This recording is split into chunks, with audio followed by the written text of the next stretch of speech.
Hi friends, ఈరోజు chicken masala curry చేస్తున్నాను చూడండి. ఫస్ట్ చికెన్ తీసుకొచ్చుకోండి. ఆ తర్వాతకి 2 ఆనియన్స్ కట్ చేసుకొని పెట్టుకోండి. 2 టమాటాలు, పచ్చిమిరపకాయలు కట్ చేసుకొని పెట్టుకోండి. చికెన్ని మంచిగా కడిగి పెట్టుకోండి. కొంచెం పసుపు వేసుకోండి. కొంచెం అల్లం వెల్లుల్లి పేస్ట్ వేయండి. మంచిగా వేసి మంచిగా కలుపుకోండి. అది మొత్తం అల్లం వెల్లుల్లి పేస్ట్ పట్టేటట్టు. ఒక గిన్నె తీసుకొని గిన్నెలో ఆయిల్ వేసుకొని ఆయిల్ ఎక్కినాక ఆనియన్స్ వేసుకోండి. కొంచెం అల్లం వెల్లుల్లి పేస్ట్ వేసేసి మంచిగా కలుపుకోండి.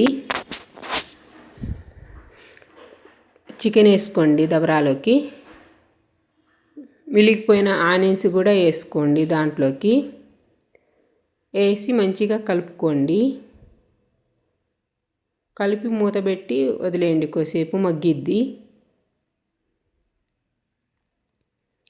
మూత పెట్టి వదిలేసి తర్వాత తీసినాక కొంచెం సాల్ట్ వేసుకోండి. సాల్ట్ వేస్తే దాంట్లో వాటర్ అన్నది ఎక్స్ట్రా వాటర్ అన్నది బయటకు వచ్చేస్తుంది. మళ్ళీ మూత పెట్టి కొద్దిసేపు మగ్గనియండి. ఆ తర్వాతకి టమాటాలు, పచ్చిమిరపకాయలు కట్ చేసుకొని పెట్టుకుని వేసుకోండి. వేసుకొని మంచిగా కలుపుకోండి. కలుపుకొని మూత పెట్టి కొద్దిసేపు వదిలేయండి.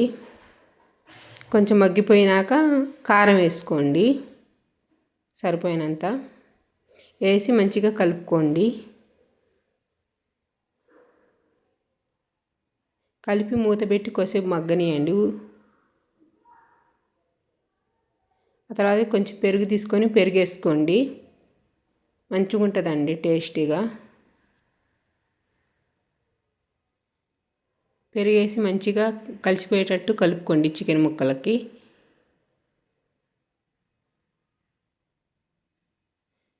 కొంచెం ఎసురు కోసమని కొంచెం వాటర్ పోసుకోండి సరిపోయినంత.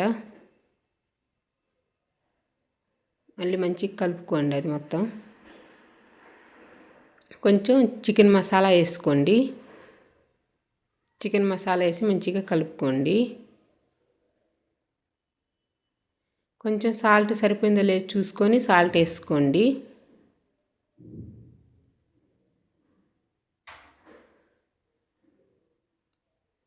మళ్ళీ కొంచెం పెట్టి మంచిగా కలపండి సాల్ట్ కరిగేటట్టు. కోసి మగ్గనియండి.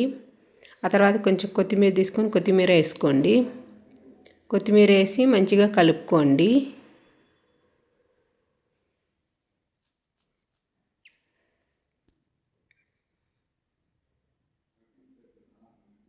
వీడియోలో ఎలా చూపెడుతున్నామో అలాగనే చేసుకోండి. మంచిగా ఉంటుందండి. కొంచెం ధనియాల పౌడర్ వేసుకోండి. వేసి కలపండి. ధనియాల పౌడర్ కూడా ఒకసారి ట్రై చేయండి. మంచిగా ఉంటుందండి టేస్టీగా.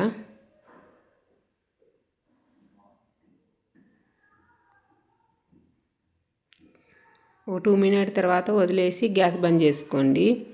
చికెన్ కర్రీ రెడీ అయింది. చపాతీలో కన్నా రైస్లోకైనా బాగుంటుందండి చికెన్ మసాలా కర్రీ. రెడీ అయింది.